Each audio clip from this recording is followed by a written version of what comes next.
আমি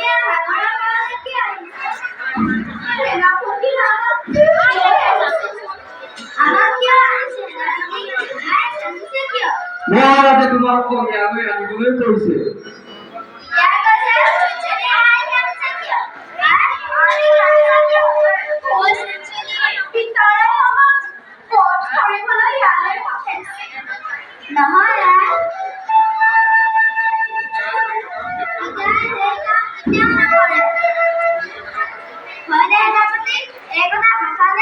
ভাষা ছন্দ কিন্তু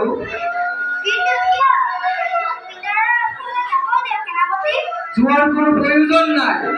তুমি রূপক হওয়ার কারণে রাজ্যর মঙ্গল হয়েছে এই তোমাক বধ কৰিব আৰু তাই আদেশ দিছে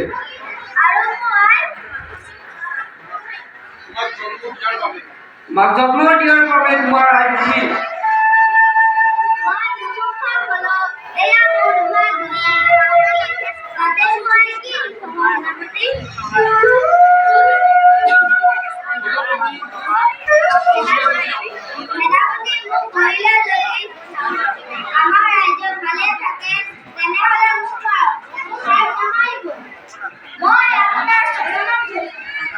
নাই নাই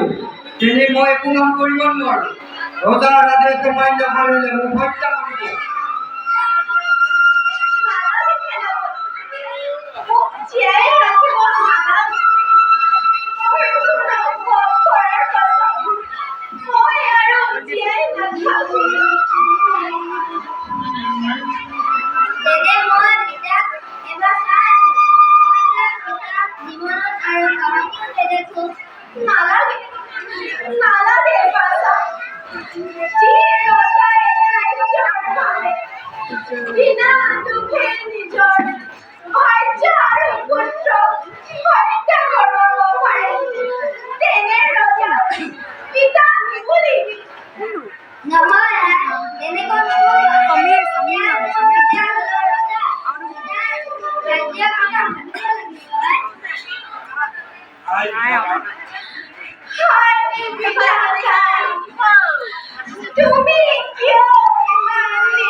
মোৰ কাৰ্যভাৰ বাগানি দিব